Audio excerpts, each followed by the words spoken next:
All right, well, they are as common in American households as microwave ovens, and a recent study shows 150 million homes in the U.S. have a video game console. I bet, like in my house anyway, it's on all the time. Many of these are used by our kids, by minors. Fox 4's Sean McDowell takes a special look at esports injuries and how to prevent gamers from getting hurt. Well, by now, everybody knows what this is used for. A new pediatric trend shows injuries suffered while gaming are on the rise. A series of worst-case scenarios are detailed by the online esports blog Kotaku, where at least 6 gamers suffered collapsed lungs during video game sessions that lasted more than 12 hours apiece. The majority of casual gamers keep their playtime to shorter spurts. At Esports Bar KC, it's not uncommon to see games of Madden or NBA 2K go for an hour. Good game, good food, good drink. Brandon Williams has owned the gaming show place for 2 years, and his tournaments gather gamers from all around the metro. When you sit in a place too long, you playing a game, you see neck problems, you see lower back problems, just a little bit of everything. Williams says gaming is no longer a couch potato pastime, and demanding games call for physical fitness. You have to definitely have a good core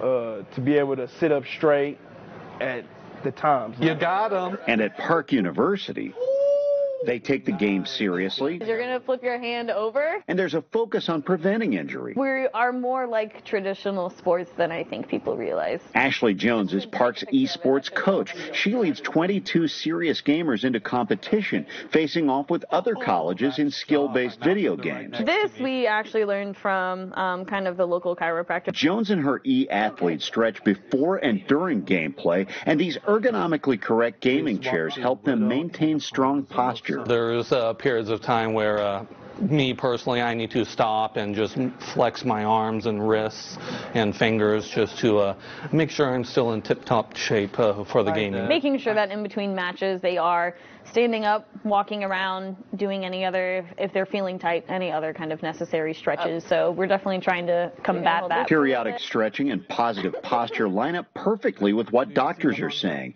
A huge number of gamers still fall below age 18, and while most injuries aren't serious, they resemble the ones that occur from overuse of a muscle or joint. There are good parts. That's good for spatial awareness. It's good for hand-eye coordination. Dr. Randall Goldstein is a pediatrician who specializes in sports medicine with St. Luke's Health System. Dr. Goldstein says gamers who take care of their bodies are more likely to play without pain. And if you have a bad posture or a slumped over posture, like using your cell phone or the computer or gaming for hours and hours, certainly you'll see injuries coming up with bad posture and neck pain and back pain.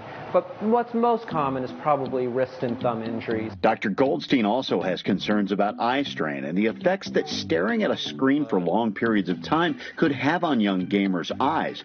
Also, Dr. Goldstein says e-athletes who play without taking breaks for meals and bathroom visits aren't keeping their health first. There's no epidemic of video game injuries yet. But that could change, according to Dr. James Roberson, a sports medicine pediatrician with Children's Mercy Hospital. He stresses to esports enthusiasts, young and old, to follow those recommended practices. We know for a fact that video games aren't going anywhere. Kids are going to be playing video games. You know, it's a good way to connect with your family, a good way to interact with your family. So I think it's something that we shouldn't completely discourage, but we need to try to definitely do the moderation. And another question kept coming up while we shot these interviews. Exactly how much gaming is too much? Pediatricians say they recommend no more than 1 to 2 hours of video game playing per day for children below the age of 18. And the gamers that we spoke with say they're good with that too.